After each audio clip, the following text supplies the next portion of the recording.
Bismillah. Assalamualaikum warahmatullahi wabarakatuh. Alhamdulillahi ala ihsanih wa syukru lahu ala taufiqihi wa amtinanih. Asyhadu an la ilaha illallah ta'ziman li sya'nih wa asyhadu anna Muhammadan abduhu wa rasuluhu ad-da'i ila ridwanih. Shalawatu rabbi wa salamuhu alaihi wa ala alihi wa sahbihi wa man tabi'ahum bi ihsanin ila yaumil liqa'ih. Amma ba'd. Alhamdulillah, kembali lagi di Kurma Kultum Ramadan menjelang maghrib. Hari ini hari ke-21 puasa. Hari ini udah masuk ke 10 hari terakhir bulan Ramadan. Gimana puasanya semuanya? Masih semangat puasa? Apa malah tambah lemes? Masih semangat taraweh? Apa malah tambah semangat mainnya pas taraweh?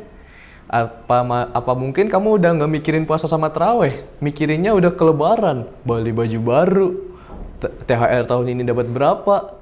Udah nggak mikirin ibadah lagi.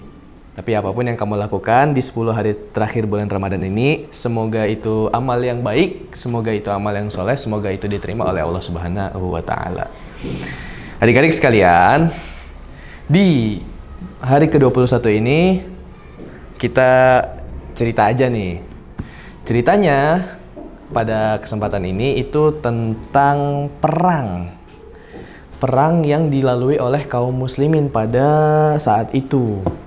Nah, perang yang dilalui kaum muslimin pada zaman Nabi Muhammad SAW itu ada banyak tuh. Ada perang Badar, perang Uhud, perang Khandaq, perang Dzatur Riqa, dan banyak perang lain yang dilalui oleh kaum muslimin pada zaman Nabi Muhammad SAW. Nah, perang yang mau saya ceritain nih pada sore ini itu adalah perang Khandaq. Perang Khandaq itu artinya parit. Kamu udah belajar perang Khandaq kan? Udah? Wow. Nah, perang Khandaq itu terjadi ketika Nabi Muhammad sudah hijrah dari kota Mekah ke kota Madinah. Nah, di kota Madinah itu kaum muslimin tidak tinggal di kota Madinah tuh, tidak hanya kaum muslimin yang tinggal, ada juga kaum Nasrani, ada juga kaum Yahudi, pun ada juga orang-orang kafir.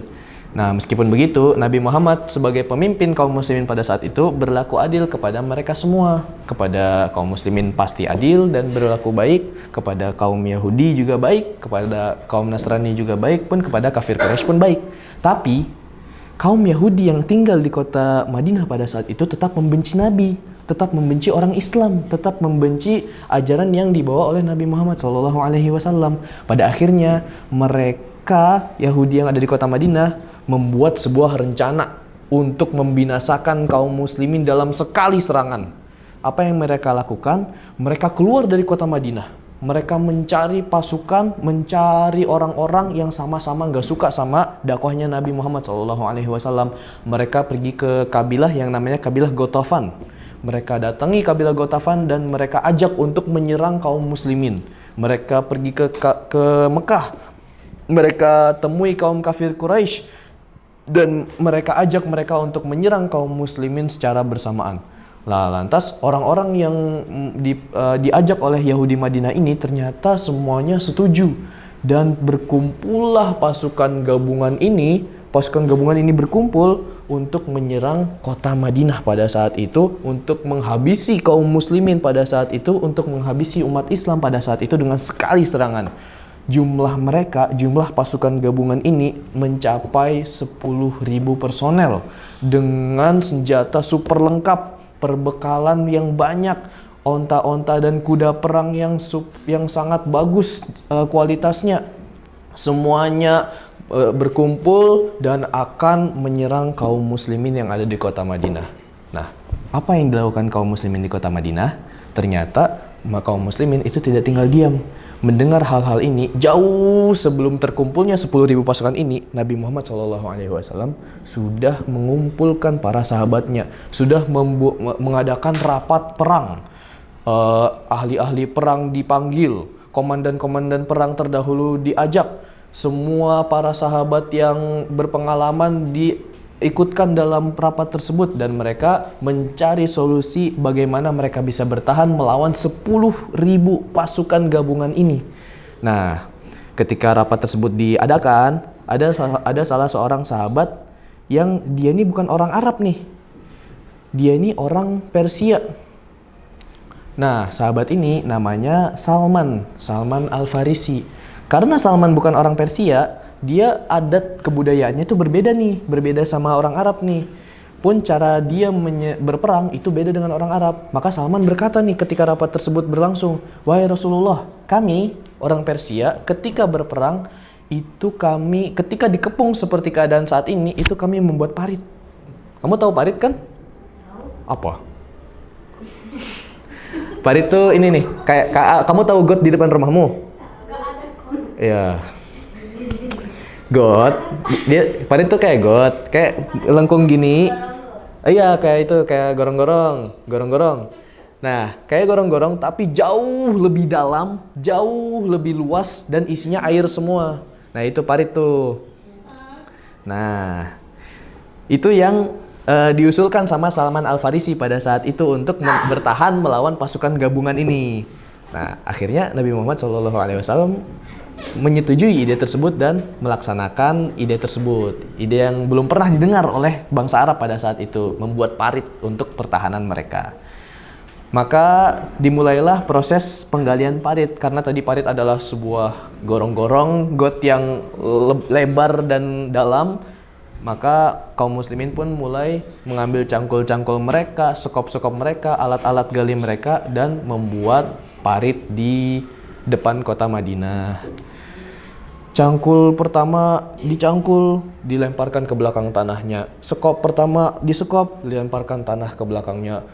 Satu demi satu tanah pun akhirnya mulai ke bawah. Nah, pada saat itu perang ini terjadi di bulan Syawal, setelah bulan Ramadan tuh. Nah, bulan Syawal dan bulan Ramadan itu berada di musim panas pada saat itu. Maka makanan, minuman itu jadi sedikit. Pun matahari di atas pas mereka lagi menggali itu panas, sangat panas. Kaum muslimin yang sedang menggali parit pada saat itu, kaum muslimin yang sedang mempersiapkan parit pada saat itu didera rasa lapar yang begitu menyengat, didera rasa haus yang begitu menyiksa. Nah, kaum muslimin pada saat itu didera oleh rasa lapar, didera oleh rasa haus, tapi mereka tetap menggali parit tersebut. Siangnya mereka keluar dari rumah-rumah mereka, menggali parit yang dalam, untuk kemudian malamnya mereka kembali lagi ke rumahnya. Siangnya, untuk kemudian esoknya, siangnya mereka kembali lagi membuat parit, dan malamnya mereka pulang ke rumahnya. Nabi Muhammad SAW pun membantu dalam pembuatan parit pada saat itu. Beliau mencangkul, beliau menyekop, beliau membuat parit bersama para sahabat-sahabatnya pada saat itu. Pun Nabi Muhammad SAW itu juga didera oleh rasa lapar yang berlebihan. Ketika itu ada seorang sahabat yang sangat lapar, lantas ingin mengadu kepada Nabi Muhammad SAW. Sahabat ini pun datang kepada Nabi, "Wahai Rasulullah, kami lapar."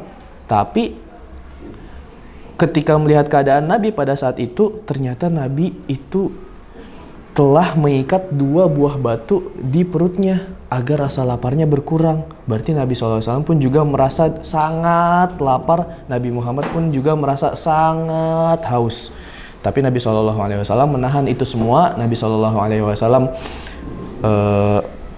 tetap bekerja, Nabi SAW tetap menggali parit tersebut.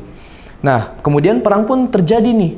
Pasukan gabungan tersebut mulai datang menuju kota Madinah. Nah, kota Madinah, kalau buat teman-teman yang belum tahu, kota Madinah itu di sekelilingnya itu ada gunung-gunung yang tinggi, pun tanah-tanah dan batu-batuan yang kasar.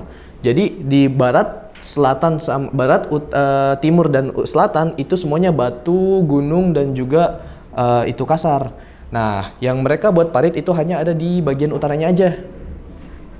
Nah, kemudian ketika kaum kafir pasukan gabungan ini datang, mereka kaget dengan rencana dan taktik kaum muslimin yang membuat parit tuh di situ tuh. Nah, akhirnya karena mereka baru melihat taktik perang ini, mereka tidak berhasil untuk menyerang kaum muslimin. Mereka tidak berhasil untuk berperang secara langsung. Tidak ada sabetan pedang, tidak ada lemparan tombak, hanya rasa cemas, hanya rasa gelisah, hanya rasa resah yang ada di hati-hati setiap pasukan pada saat itu.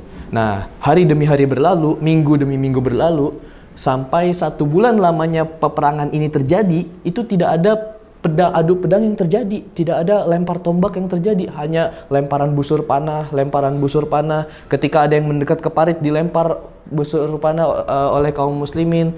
Nah, setelah sebulan lamanya, akhirnya kaum kafir Quraisy pun bersama dengan pasukan gabungannya menyerah dan pulang ke kota Mekah dan ke kabilah Ghatafan pada saat itu. Itulah yang terjadi di perang Khandaq secara singkat. Kaum muslimin tidak memiliki banyak kerugian, pun kaum kafir Quraisy menelan kehinaan karena mereka udah bawa begitu banyak pasukan, tapi mereka tidak berhasil membinasakan kaum muslimin. Pun ada beberapa yang mati di kaum kafir, ada 10 orangan, dan ada yang mati syahid di kaum muslimin sekitar 6 orang. Itulah yang terjadi di perang Khandaq. Karena bentar lagi buka, kamu juga udah lapar mau buka puasa, ya kita cukupkan ceritanya sampai sini. Semoga kita ketemu di cerita selanjutnya, dan selamat menyelesaikan ibadah puasa di bulan Ramadan ini. Kita ketemu di kurma selanjutnya. Hadza wa sallallahu ala nabiyina Muhammad. Assalamualaikum warahmatullahi wabarakatuh.